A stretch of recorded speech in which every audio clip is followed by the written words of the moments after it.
દેશી ખાણું ખાવાના શોખીન માટે આજે ખાસ એક રેસીપી લઈને આવી છું, ભરેલો મસાલાવાળો રોટલો. અને આ બાજરાનો રોટલો છે એ બનાવવાની જ ખૂબી છે. તો એના માટે આપણે એક પેનની અંદર 3 ચમચી દેશી ઘી લીધું છે. એની અંદર લીલું લસણ અને લીલી ડુંગળી લીધી છે. એ આપણે નાખી અને એને સરસ રીતે સાતળી લેશું. અહીંયા 2 ચમચી જેટલું લીલું લસણ છે અને 4 થી 5 ચમચી જેટલી લીલી ડુંગળી એને એકદમ ઝીણી ઝીણી સમારીને ઉમેરવાની છે. ડુંગળી અને લસણ સતળાઈ જાય એટલે એની અંદર 2 ચમચી જેટલી કસૂરી મેથી અથવા તો લીલી મેથી અને 1 ચમચી આખું જીરું નાખી અને મિક્સ કરી દેવાનું. ત્યારબાદ સ્વાદ મુજબ મીઠું અને ચપટી હળદર નાખી મિક્સ કરી થોડીવાર ચડવા દઈશું.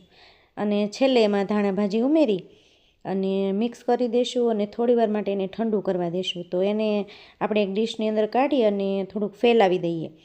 અહીંયા હું માત્ર એક રોટલા માટે જ મસાલો કરું છું, એટલે મસાલો આપણે થોડો બનાવ્યો છે. તો આ રીતે ઠંડુ કરવા રાખી દઈશું.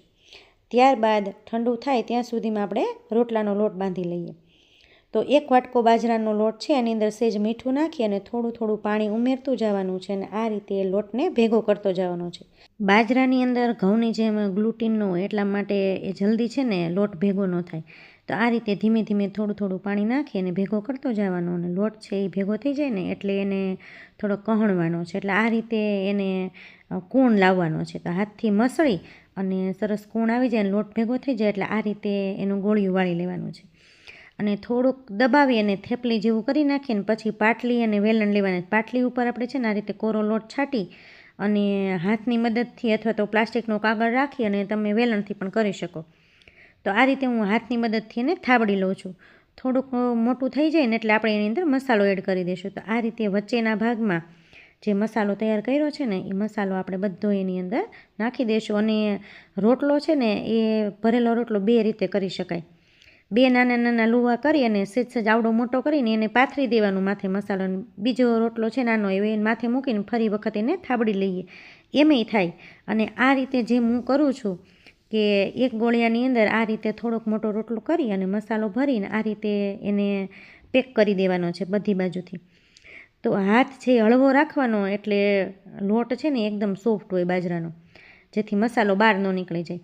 તો ફરી પાછું ગોળિયું થઈ જાય ને એટલે આ રીતે લોટ છાંટી અને હાથની મદદથી સરસ રોટલો છે એ ધીમે ધીમે હળવે હાથે થાબડી લેવાનો છે.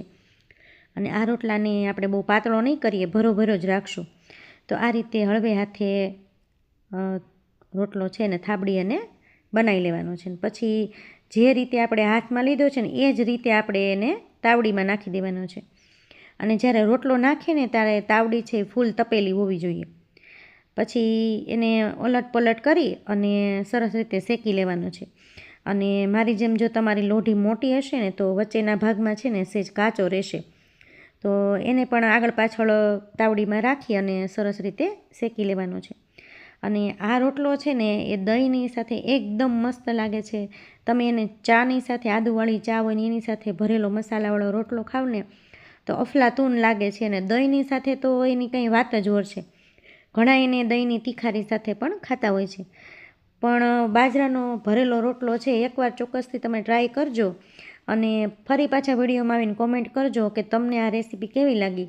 કારણ કે આ રોટલો છે ને ફૂલીને દડા જેવો થાય છે અને એક પણ જગ્યાએ બેઠેલો રહેતો નથી. સાવ એકદમ કોરે સુધી ફૂલી જાય છે. તો આ રીતે આપણો રોટલો છે એ સરસ રીતે ચોળવાઈ ગયો છે. અને ઉપરથી આપણે દેશી ઘી લગાવી દઈશું એના ઉપર. અને રોટલાની અંદર જે મસાલો આપણે કર્યો ને એ તેને આપણે ઘીમાં જ બનાવવાનો, જેથી છે ને તેલની જરાય સ્મેલ ન આવે. અને પછી વચ્ચેથી આ રીતે આપણે 2 કટ લગાવી દઈશું એટલે રોટલાના સરસ 4 ભાગ થઈ જાય. આપણે જે રીતે પીઝા કટ કરતા હોય ને એ રીતે આ રીતે કટ લગાવી દેવાના. પછી તમે જોશો ને તો ઉપરની કોપડી છે ને એ સાવ નોખી થઈ ગઈ છે, એટલે 2 ભાગમાં રોટલો છે ને એ થઈ ગયો છે. તો સરસ ફૂલી અને દડા જેવો આપણો રોટલો થયો છે. અને મસાલાની, લસણની, ડુંગળીની એકદમ મસ્ત સ્મેલ આવે છે અંદરથી, કારણ કે ઘી સાથે સતળાય ને એટલે એની સુગંધ જ ઓર છે. આ રીતે તમે એકવાર ચોક્કસથી ટ્રાય કરજો. અને મલાઈવાળું દહીં છે ને એની સાથે આ રોટલો એકદમ મસ્ત લાગે છે. જ્યારે કાંઈ શાકનું ઓપ્શન ન હોય ને ત્યારે આ ભરેલો મસાલાવાળો બાજરાનો રોટલો છે એ બેસ્ટ ઓપ્શન છે. એકવાર ચોક્કસથી ટ્રાય કરજો.